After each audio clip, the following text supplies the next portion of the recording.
Bonjour Monsieur Borgne. Bonjour Simon Marty. Alors qu'est-ce que vous nous avez préparé ce lundi ? Eh bien, ça a été un peu laborieux cette semaine, hein, Monsieur Marty. Il va falloir être assez indulgent, je vous préviens. Panne d'inspiration, en fait. Hein, l'angoisse de la page noire. Hein, oui, parce que moi, les jours de deuil, j'écris à l'encre blanche sur papier noir. C'est comme ça. Ça s'appelle le respect, ça, Monsieur Marty. Enfin, j'étais là devant cette foutue page noire et quand c'est noir, c'est noir. Il n'y a plus d'espoir. Ouais, non, en l'occurrence, c'était plutôt il n'y a plus de départ, Monsieur Marty. Or, j'étais constipé de la plume, si vous voulez.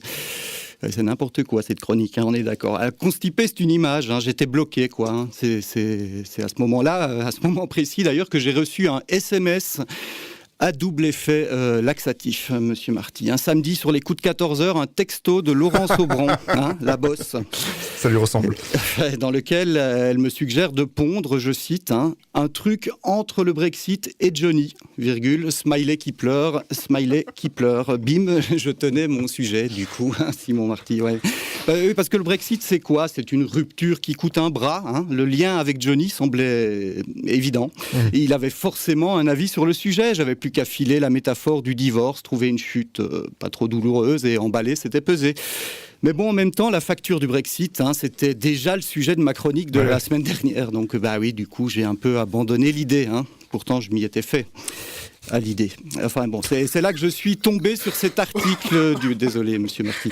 C'est là que je suis tombé sur cet article du Monde.fr qui a retenu toute mon attention. Hein. Selon Le Monde, la France se serait fait remonter les bretelles par la Commission européenne jeudi dernier. Et ce serait plutôt passé inaperçu, précise le journaliste. On lui confirme. Hein. C'est pas l'article le plus retweeté de la semaine, quoi, si vous voulez.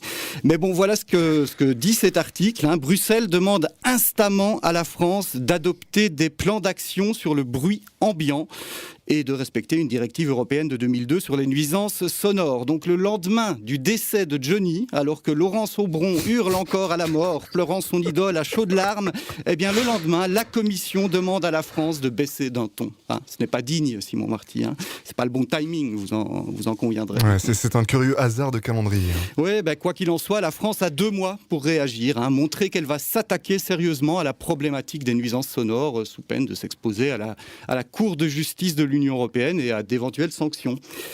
Et on appelle ça des menaces, Monsieur Marty, me semble-t-il. Hein. Alors qu'est-ce qu'elle fait, la France, sous la menace ? Elle envoie pétarader 700 Harley sur les Champs-Élysées. Hein. Un gros doigt d'honneur, bien rock'n'roll, en direction de la Commission. Hein.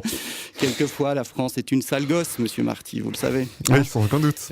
Quant à Johnny, le voici arrivé sur le sol de Saint-Barthélemy. Hein. Île paradisiaque et fiscalement aimable, où une infirmière antillaise lui aurait gentiment changé ses Paradise Pampers s'il avait vécu 10 ans de plus, mais c'est pas le cas. Un territoire français qui ne figure pas sur la liste noire des paradis fiscaux adoptée cette semaine par les ministres des Finances des 28, hein, ni sur la liste grise d'ailleurs, où figure pourtant la Suisse, Andorre ou l'île de Man.